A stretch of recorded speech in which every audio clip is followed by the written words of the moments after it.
Okay, no time to waste. We are 5 minutes late. This is after the beat, by the way, just in case you were wondering. After the beat. The beat does go on, but this officially is after the beat. Let's go to our first question. You've sent us a bunch of them.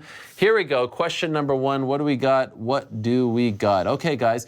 Why do the top paid fighters / boxers gloat about how much money they make compared to team sports where you never see this happen? Tom Brady and Peyton Manning made millions, but you never see them talk about it as much as Conor and Floyd. What do you think about this?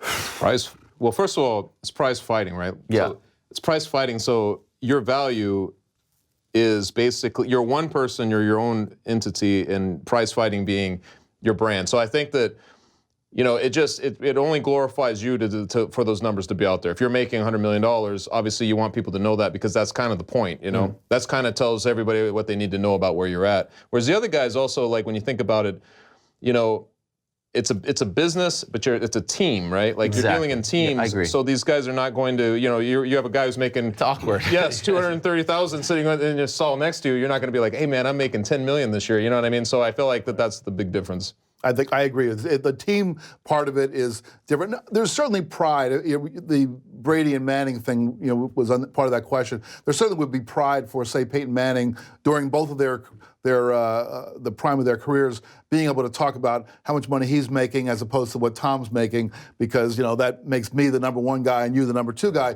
But I don't think they look at it that way. I don't think they look at it as I'm competing against Tom Brady. If I'm Peyton Manning, I'm part of the team. I'm part of the great Denver Broncos, and I've got all these big fat linemen up in front of me who protect me and don't make anywhere near as much money as I do. Buy them Rolexes at the end. So you want to. So I think that's part of. And also, I mean, there's also it's like in society in general. There's the people who have rich, you know, come from rich blood, and then there's a nouveau rich. And I think the MMA world is a little bit more nouveau rich at all. There's also this, that, you know, as a kid, if you make it to the big leagues, MLB, NFL, NBA, you know you're getting paid. Yeah. But not everyone who makes it to the top of combat sports gets paid necessarily. So I think it's like you hit the lottery and now it's part of your persona. Let me tell the world, let me flaunt it, let me do my thing, because this isn't guaranteed. And I do agree, there is some nouveau riche element to it. For those that don't know, it's blowhard is themselves too. Like, you know, if you're a blowhard and you always want to talk,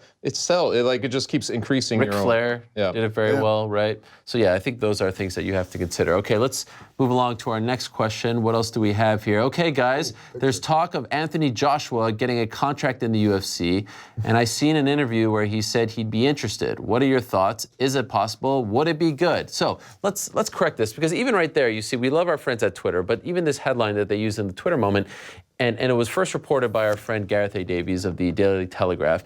It's not accurate. It's not the UFC. It's Zuffa Boxing. It's teaming up with Dana White as a boxing promoter. So that's an important distinction, I think. But what did you make of these comments yesterday that, you know, they're interested, that Dana White and you know, being the head of Zuffa Boxing, if you will, whatever that is, interested in signing him to 50 million or 50 pounds. Sure, you got like a billion texts after ready to jump over to the Zuffa Boxing side. This is a fascinating, but it's funny because we're talking about like the team sport thing. Here you have essentially a team of like 500 guys, and you're going after one, you know, big fish in a completely different sport, and even this money being thrown out. Now, I have some doubts. I kind of feel like this is being leaked by the other side. You know, Eddie Hearn, Anthony Joshua's side, to say like, look at us, you know, of course we're interested. Why wouldn't we want to talk? Oh, look at these numbers. But if there is some truth to this, how do you feel about it?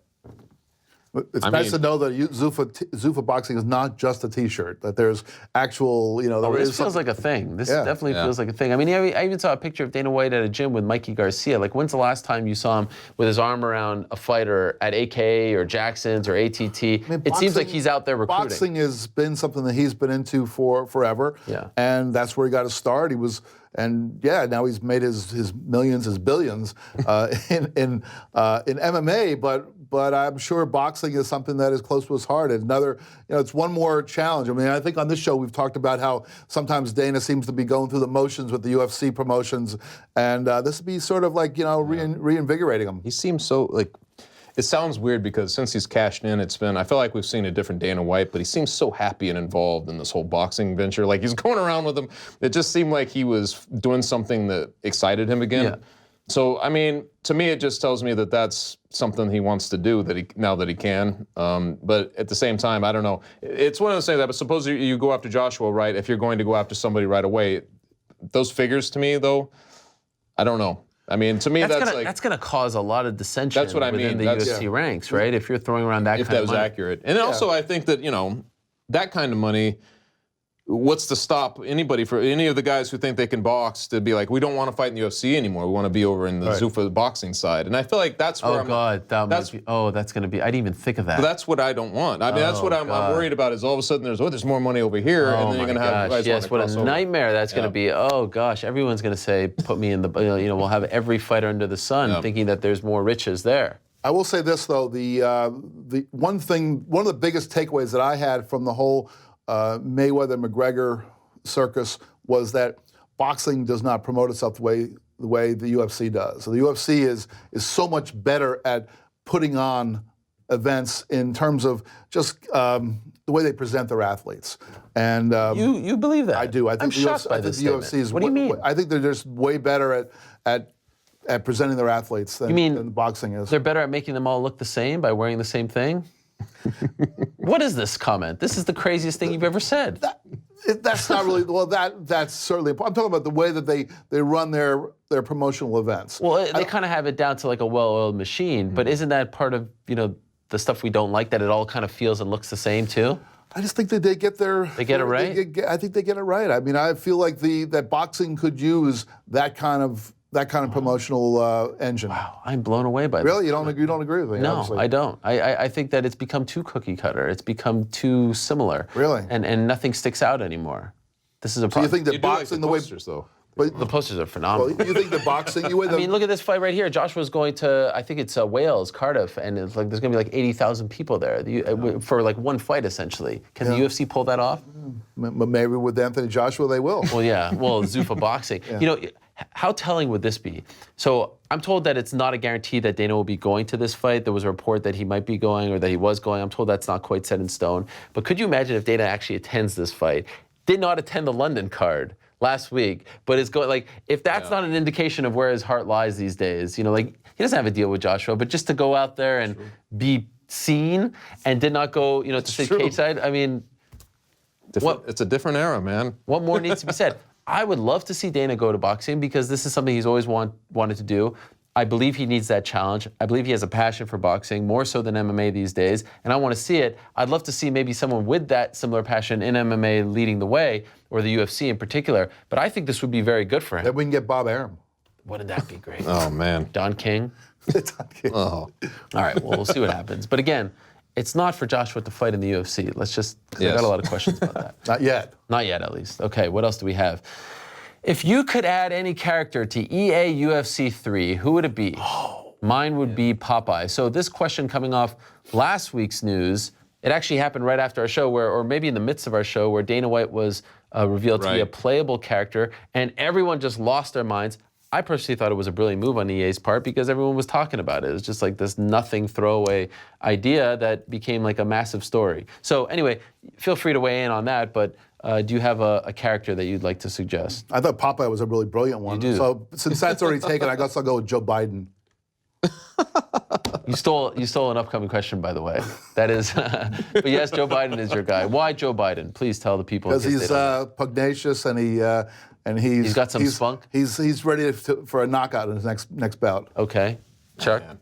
Maybe some of the Cobra Kai guys, or Wait, we were just talking about this. Yeah, were you on that show? Yeah, I was. Okay. But I mean, I don't know. I mean, it would have to just be some kind of character like that, maybe like Jean-Claude Van Damme from Bloodsport. That would be a great one. Yeah. Actually, I like that one. Chuck Norris. Yeah, Chuck Norris. Didn't they have Bruce Lee? They did have Bruce Lee. Yeah, so I mean, they could do something similar. JCVD would be phenomenal. Him versus Cody Garbrandt in that game would be great. That would be fun. How about some of the guys from like the other video, like Mike Tyson, instead of Mike? They actually had Mike Tyson. Yeah, they had Mike in there. Bald Bull. It was a famous. Guy from one of those. Do you guys have an issue? Are you offended by Dana being in the game and having the great stats that he did? Are you bothered by this? I never thought He's about the president of the company. If I was the president of the company, I'd be in there and I'd be unbeatable. Abs shredded. Absolutely, I would look Seemed great. very Vince McMahon, like, to do that. Like, you know what I mean? Vince McMahon, you can see he plugs himself into all the stuff, so that's what it felt like to me. So you were bothered by it? Not really. Okay. I mean, I don't care. I have to say, I was blown away by how many people were tweeting me saying that they wanted me in the game to fight Dana White, like they wanted to live out this fantasy. A little bit weird, a little bit. That was if Joe Biden was already taken, I was going to go with you. Yeah. You're my second choice. I wonder what my stats would I be. saw people asking me that question. I'm like, dude, I don't know. They Ask wanted him. to see you? No, Oh, they but- wanted to see you. I'm like, why I'd probably get the worst ratings. They would make me into like, 98 pounds, Yeah, you'd have a hard a time one with Popeye. I know striking, that. and it would smash me in 10 seconds. But anyhow, I thought it was brilliant. Okay, what else do we got? Your favorite matchup that never or has not happened and why? Man. Oh boy, it's, I'll throw one out. Okay. That was always teased because they even had a poster made up where they faced off Fedor and Randy Couture. Yeah. yeah, that's At the time. that's the one that always May that's, not sound great to today's Right. fans, but No, at the but time that it was At the time. that was kind of the holy grail of heavyweight fights for quite a long time. That's the only one that came to mind immediately for me. It's always a snapshot, right? Because you have to go back to the snapshot, Sure. like you're saying. But I mean, obviously, like when Anderson Silva was at the top and John Jones was just coming up in the champ, that was the fight I wanted to see. Yeah. It seemed like it never really got close to even being discussed. Maybe Yeah. more than me, but I was like, to me, you had two guys who looked unbeatable. They could have matched together. Also, back in the day when Brock Lesnar and Fedor was being discussed, Oh, yeah. that was also another one that, at the time. What about Anderson against GSP? That was teased. You remember It was teased. Yeah. Anderson sitting There's cage always side in some guy Montreal? on the phone calls asking when Dallas was going to be. Yes. I never was enamored with that idea, I must say. Nor was George. I mean, it seemed Yeah. like he wanted to. If they had done it, I would have been behind it, but I was never, I agree, I was never like one of those guys who was trumpeting for it, but only because I didn't feel like they were the same size, really. Right. Because George St. Pierre was very strict, getting down to 170, and Anderson could float around at 205 really Sure. easily. So At the time that it was being talked about, the Rousey Cyborg. Now, that's a great one. In That is retrospect, a great seeing one. what Sure. happened to Rousey against Holly Holm and against Nunez, and seeing you gotta that do it from a snapshot with of an the way elite it was. striker could do to her. I don't feel the same way now, but back then, when she was just taking down everybody and getting rid of them, That is a and, great and one. It's really Cyborg was weird Cyborg. too, because you look at somebody like Ronda Rousey, and she went in there. Part of it was that she started to fall in love with her striking, probably a little too much against Holly Holm, and then the confidence just goes, right? But you're like, what happens if the Holly Holm fight didn't happen and they had Cyborg in there instead? The sliding door sense, you're like, you're not sure. Yeah. You know what I mean? You're not sure 100%. I think if I almost feel like if she had fought Cyborg, it would have had to replace the Beshkohea fight, because that was one that to me kind of killed Ronda, because she went out there and didn't use any of her grappling. She went out there and took this woman who said she was a striker and just like punched her out. Everybody and then fell she was in like, love with okay, it. now It's crazy in retrospect. I'm a boxer. And, Remember she was on the cover of Ring magazine? I know. right, and before Everybody fell in love before with that it. fight, she was going out and being a grappler, and then after that, we saw what happened. Amazing. When you go back to like Mike Tyson showing up to her training sessions and stuff, and how she was being groomed. I'll say this: I sincerely hope that one day Khabib Nurmagomedov versus Tony Ferguson isn't added to this list, because I think if my April God. 7th doesn't come to fruition, it might officially enter that column. And whoever Edgar- wins that fight, if it happens, I'm not going to say it will happen. Yeah. But if it happens, against Conor, right? I want to see the Conor fight. Exactly. Edgar Holloway to a degree, although Edgar losing, but they've been booked twice. So those are some good ones. But I Back in the day, I wanted to see Henderson and Chuck Liddell. It never happened. But that was more of just a personal interest because they were parallel in I different can dig leagues. it. Yeah. I can dig it. All right, what else do we have? Let's move along here. Could we start a petition to get Nick Diaz back in the octagon? The only reason I threw this one out there is because there is, without fail, one Nick Diaz question every week, and so this is our Nick Diaz question of the week. Yes, we could start a petition. But would it even matter? Because you know why I picked this particular one? Because there were a couple. The reason I chose that one was because of the word petition. Because it's amazing to me that we actually started a petition to have his suspension reduced. I remember that. And it got reduced, and he hasn't fought. I think We are going to He approach. just rolled the petition up and. I feel like we are going to approach 5 years. Oh, yeah. The suspension will, and then he'll fight. Just for have to some weird admit, reason. man, when Did that anybody whole- tell him that the suspension was Maybe it's not. over? That could have been the The problem. whole thing was happening. I mean, we always knew that Nick Diaz, he'd hit a spot where it's just, I don't know how much he cared, but once all that happened, just the outcry to get his sentence, I thought for sure he would return. It was like he was wrong, right? Criminally wrong. So I thought he would just return, but it's like he's shown no interest. I mean, you probably talked to him more, but no interest. It's almost like weird. that thing just killed his spirit to fight again. Like ever since then, he has not even, contemplated it seems like. But every week we get a question. The petition one just kind of struck me because we did start a petition. Remember there was a White House petition even? Yes. Yeah. It's amazing. I would love to see. If we had this president in the White House, I think this president would have backed Wouldn't it be fun to see, though, in a weird way? Because we've seen Nate Diaz's star go up from the whole McGregor saga. Yeah. What would it be like if Nick Diaz returned at this point? That's the question. How big of a draw I is he? wonder if he's bigger now because just Of his brother. One thing's for certain, his brother's more popular, right? His brother's, who saw that coming? No. For I the didn't think he longest could ever time, do that. there was like a huge gap, and Yeah, then he was just the kid brother. right. Do you think he ever fights again? Gun to your head right now. Prediction. I don't know. I would say yes, but I Can't think say never in the fight game. No, that's what I think, and he's never. I mean, he strikes me as a guy who, at some point, it occurred to him to do it again. You know. On some Stockton show, like Yes. or MMA. Didn't he start? Yeah, didn't he start? Yeah, I mean, I totally don't see it happening, but it probably will. Right. Okay, what else do we have? Let's move along here, just a few left. Okay, what are your views on the UFC's decision to pay Nasrat MMA his purse, even though he was unable to fight with what happened in the first instance of the Dotson Munoz or the Tim Elliott situation? So this is, that story. This happened again this past weekend where guy doesn't have a fight, guy either weighs in or is about to weigh in, it's fight week. And, there was a Bradley Scott situation as well where it's like unclear whether or not the UFC is going to pay the guy. This is like a weekly occurrence now. How, from a fighter's perspective, how do you rectify this? How do you ensure? By having a manager who negotiates a contract for me that says if I weigh in successfully, I get paid for my fight. I mean, I just find that for us to be sitting here, how many times have we had this discussion where we're talking about, well, the UFC really should pay them. Pay the money. It's like if I don't know. I just feel like you have to fend for yourself. I get it because you've mentioned this numerous times. If the money is budgeted out, if it's already spent, they already know they're spending this much on the fighters that are showing up. I just don't understand why it's just not. It's just being cheap at that point, right? Yeah. Because no one's returning tickets. You're not getting refunds, in place for these types of fights. It's the main event. I get it. Yeah. But the show is going on. Nothing's changing.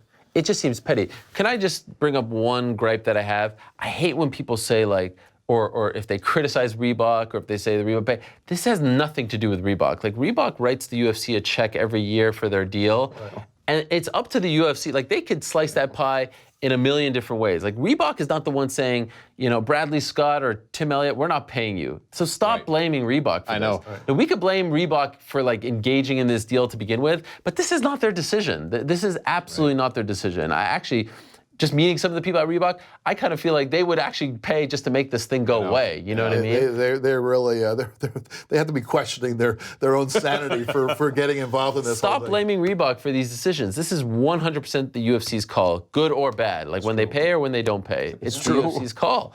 And so it drives me nuts when I see that. It's so true about the hatred being spewed towards Reebok. I'm always like, it's not Reebok making these decisions, you know what I mean? It's crazy. But you would like to see, as you said in these cases, just pay the guy the show money. He's there, he's ready to fight. You're not losing anything. Yeah. And B, you would like to see some managers just finally get that language in there. Or just, the UFC could be proactive and institutionalize their regulations for what happens. This is not something that is unusual. To have a fight fall out because somebody can't make it at the weigh-ins or whatever happens that person does not weigh in, that a person does weigh in and is left without an opponent. These are things that happen. It's not like this happens twice a year. Sure, and they're actually more common now, and actually the UFC deserves credit for saying, hey, we don't want you to fight, we don't want you to weigh in because you're too big. So that's cool, but if you're gonna be involved in that kind of business, then you best pay these guys, right? If you're gonna be the one pulling, then you have to compensate the guy, right? So anyhow, I can guarantee you this is gonna happen in the next month, 4 more times. All right, just a few more left. What do we have? Here we go. Tell me something that's true that almost nobody agrees with you on. I'm talking flat Earth, existence of, what does that say? Nibiru? Nibiru? I don't know. The real Men in Black. What do you got? Is there anything that you guys believe in that no one else does? Are you flat Earth truthers?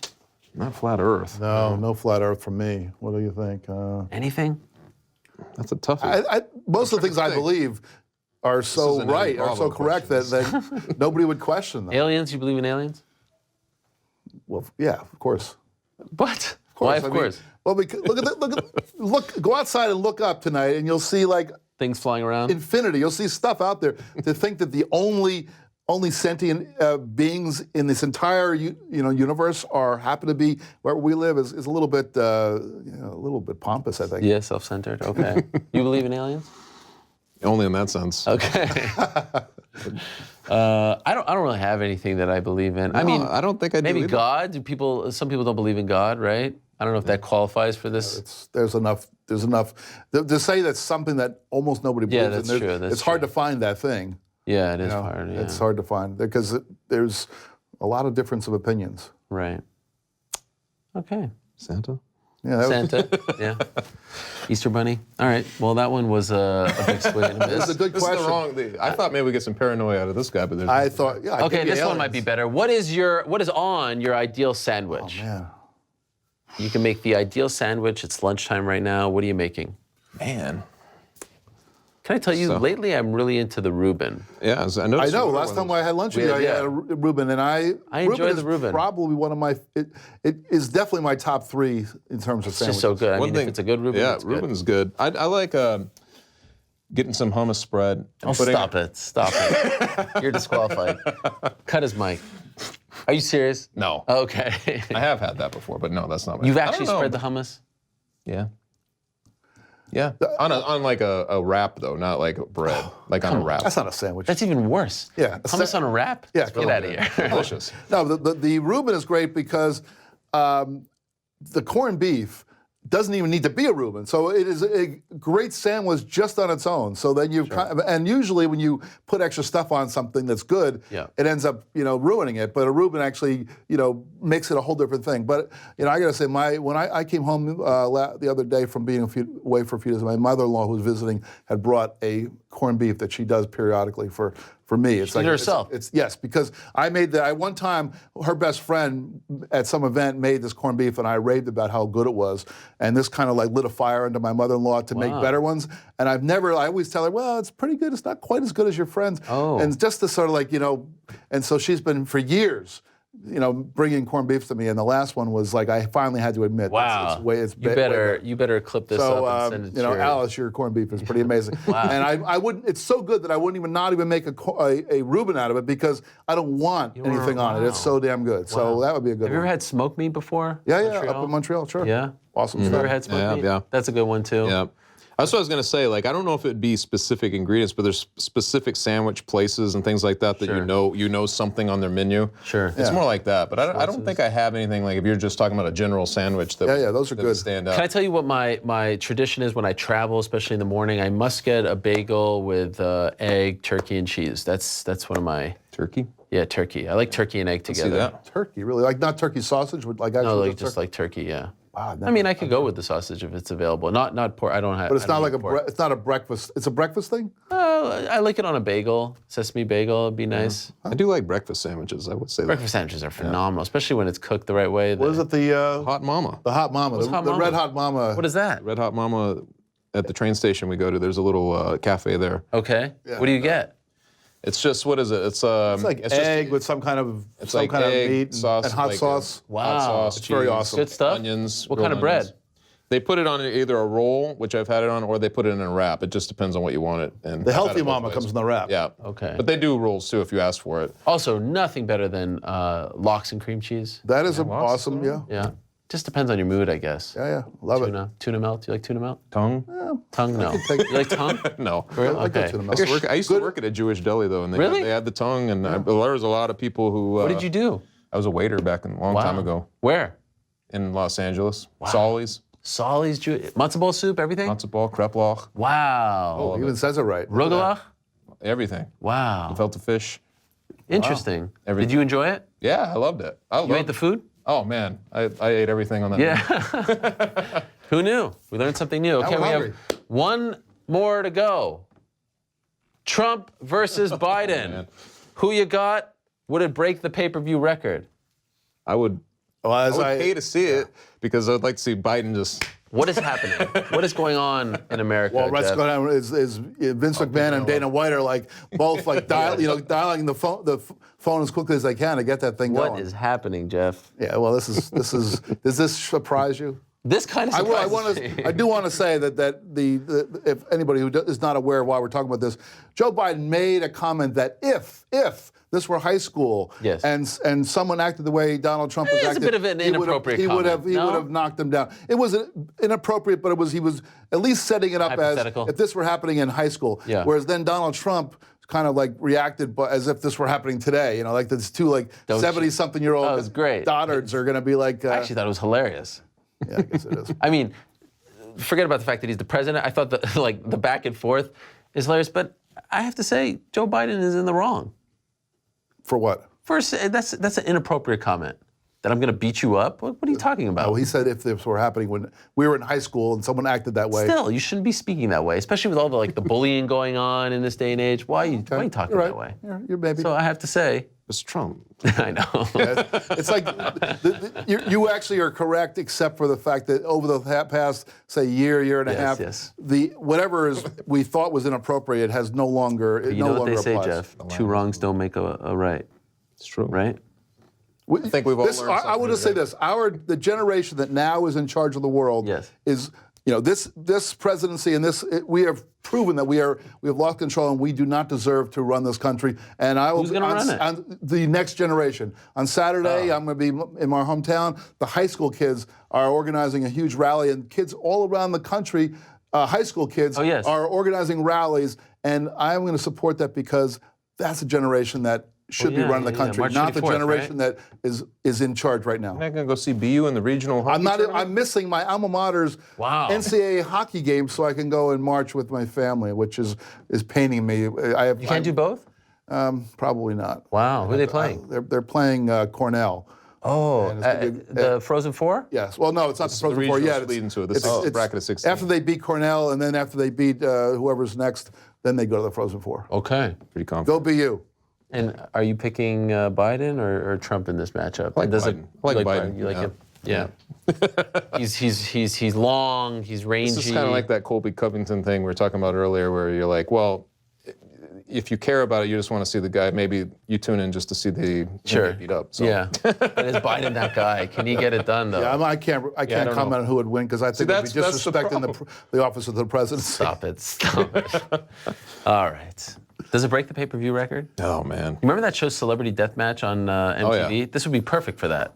Yeah. The Clay guys. Celebrity boxing? Celebrity boxing. No, but this is more, fantasy, I guess. Anyway, what a strange time. I saw the initial tweet from someone retweeted. I was like, what the heck is going on? And then I saw the comments, and I must say, I thought they were inappropriate, coming from the former vice president. On that note, we shall say goodbye. I'm sure the people love that segment. Well, trust me, I got that question like 5 different ways. Yeah, I bet. People love it. Okay, Geriatric Fighting Championship. That's right. GFC. Thank you so much, guys, for watching another episode of The Beat. After The Beat, it has been a great day. We appreciate everyone who tuned in and, of course, everyone who sent in questions. But now it is time to say goodbye. So for the rest of our crew, for Jeff, for Chuck, I am Ariel. It's a bit of a quiet weekend coming up. There are some fights if you look hard enough. So if you are looking hard enough, Invicta and some One, all that stuff and more, enjoy those fights, enjoy your weekend, and we will see you next week.